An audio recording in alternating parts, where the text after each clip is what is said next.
तर आजची माझ्या मुलाची फरमाईश आहे, मम्मी आपल्यासाठी फ्रूट कस्टर्ड बनव. त्याला आज फ्रूट कस्टर्ड खाण्याची क्रेविंग झालेली आहे.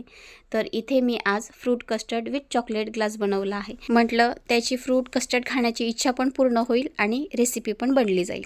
तर चला मग याची आपण आज रेसिपी बघूया आणि याकरता मी काय काय साहित्य वापरलं आहे आणि ते कसं बनवलं आहे याचा व्हिडिओ मी तुमच्यासोबत आज शेअर करणार आहे. तर फ्रेंड्स, व्हिडिओ स्किप न करता पूर्ण बघा, म्हणजे मी व्हिडिओमध्ये कोणती ट्रिक वापरून कशा पद्धतीने चॉकलेट ग्लास आणि फ्रूट कस्टर्ड बनवला आहे.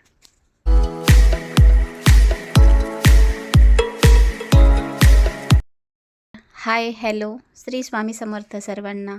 मी अर्चना तुम्हा सर्वांचे स्वागत करत आहे आपल्या चॅनलमध्ये, म्हणजेच अर्चना लिमसे या चॅनलमध्ये. तर फ्रेंड्स, आज मी इथे मुलांच्या आवडीचं डेझर्ट असं बनवणार आहे, ते म्हणजे फ्रूट कस्टर्ड. तर याकरता मी इथे अर्धा लिटर दूध घेतलेलं आहे. फुल फॅट फुल क्रीमवालं म्हशीचं दूध घेतलेलं आहे आणि ते एका कढईमध्ये मी तापण्याकरता ठेवलेलं आहे. दूध तापायला ठेवलेलं आहे. एका वाटीमध्ये 2 चमचे मी कस्टर्ड पावडर घेतलेलं आहे आणि त्यात थंड दूध मिक्स करून ते व्यवस्थित छानपैकी तयार करून घेतलं आहे.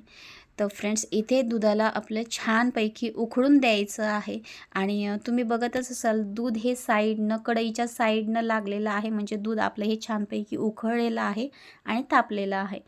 तर त्यानंतर जे कस्टर्डचं मी मिश्रण करून ठेवलं होतं ते मिश्रण या दुधामध्ये घातलेलं आहे आणि त्याला व्यवस्थित असं छानपैकी मी हलवून घेतलेलं आहे आणि ते आपल्याला कमीत कमी 5 मिनटं छानपैकी ते शिजून द्यायचं आहे, म्हणजे ती कस्टर्ड पावडर आहे ती आपली व्यवस्थित शिजली जाईल आणि दुधाला असा घट्टसरपणा येईल. आणि त्यानंतर त्यामध्ये मी ॲड केलेली आहे साखर. साखरेचं प्रमाण हे तुमच्या आवडीनुसार तुम्ही कमी जास्त करू शकता, तुम्हाला कितपत गोड हवं आहे तितकं.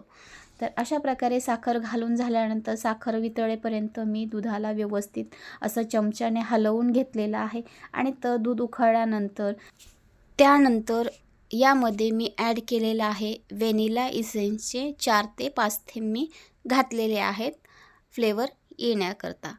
तर फ्रेंड्स, तुम्हाला जो फ्लेवर आवडतो तो फ्लेवर तुम्ही याच्यामध्ये ॲड करू शकता. तर इथे मी व्हॅनिला फ्लेवर वापरलेला आहे. तर अशा प्रकारे हे दूध आपल्याला 5 मिनटं छानपैकी उकळून द्यायचं आहे आणि एका वेगळ्या भांड्यामध्ये रूम टेम्परेचरवर येण्याकरता ठेवायचं आहे.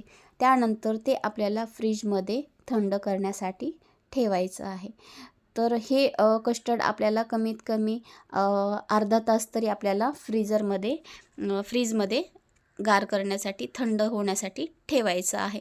त्यानंतर अशा प्रकारे कस्टर्ड झाल्यावर मी एकीकडे चॉकलेट ग्लास बनवण्यासाठी घेतलेले आहेत. तर त्याकरता इथे वापरलेलं आहे मी डार्क चॉकलेटचं कंपाऊंड वापरलेलं आहे आणि त्याला असं चाकूने मी त्याचे काप करून घेत आहे छोटे छोटे. तर अशा प्रकारे या चॉकलेटचे मी असे सर्व छोटे काप करून घेत आहे. इथे मी चॉकलेट ग्लास बनवण्याकरता डार्क चॉकलेट कंपाऊंड वापरलेला आहे. तुम्ही तुमच्या आवडीप्रमाणे कोणतंही वापरू शकता. मिल्कचं कंपाऊंड वापरू शकता अथवा व्हाईट कंपाऊंड देखील तुम्ही वापरू शकता. तर अशा नंतर काप करून झाल्यानंतर एकीकडे मी भांडं पाण्याचं तापण्याकरता ठेवलं होतं आणि त्यानंतर त्याच्यावर मी चॉकलेटचं भांडं ठेवलेलं आहे आणि त्यात चॉकलेट आपले असे घालून घेतलेले आहेत चॉकलेटचे काप. तर मी सकाळीच काही चॉकलेट बनवले होते मिल्क कंपाऊंडचे, तर त्याच्यामध्येच मी हे आपलं चॉकलेट जे बारीक मी कट केलं होतं ते याच्यामध्ये घातलेलं आहे.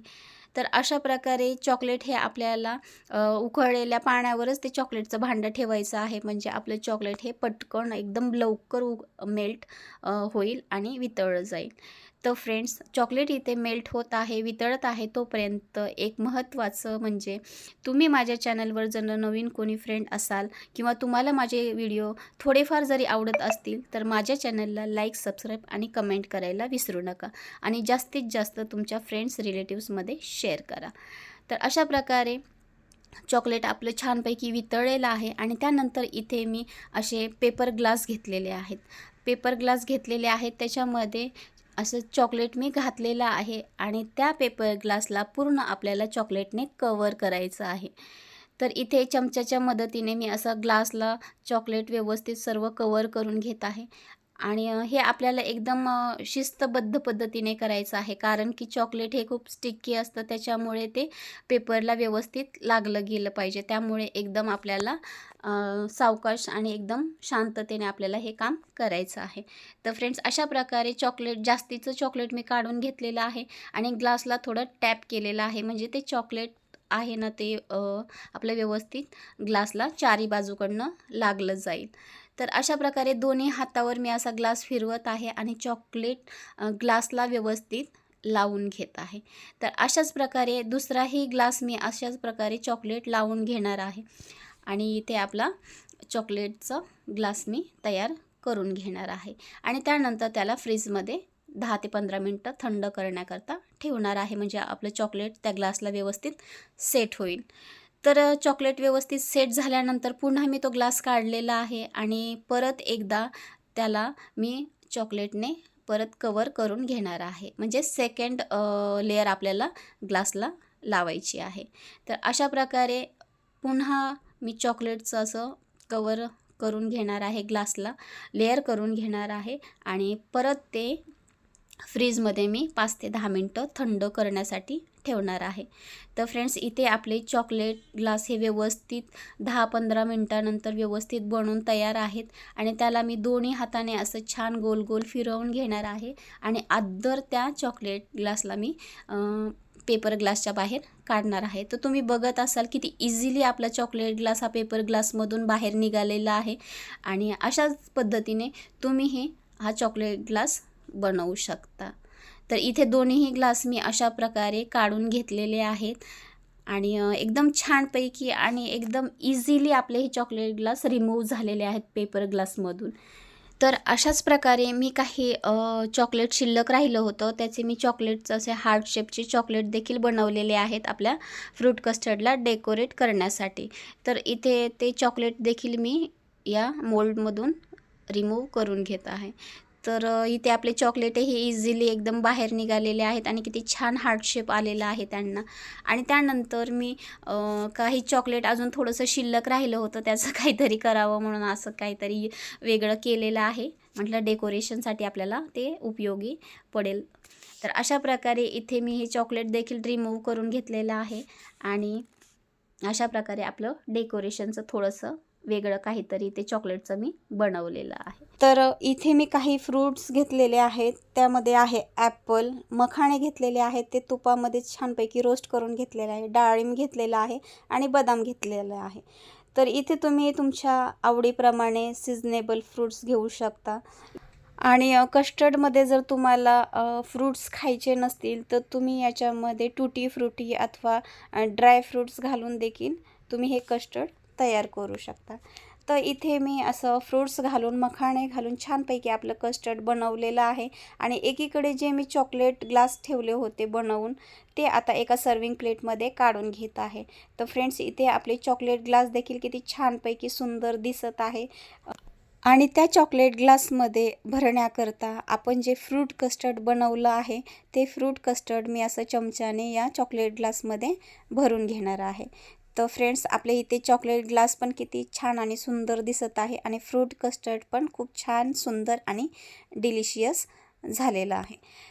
तर तुम्हाला माझी ही फ्रूट कस्टर्ड आणि चॉकलेटच्या ग्लासची रेसिपी जर आवडली असेल तर फ्रेंड्स, लाईक, शेअर आणि कमेंट करायला विसरू नका आणि तुमच्या फ्रेंड्समध्ये जास्तीत जास्त हा व्हिडिओ शेअर करा, म्हणजे त्यांनाही ही रेसिपी फ्रीमध्ये बघता येईल.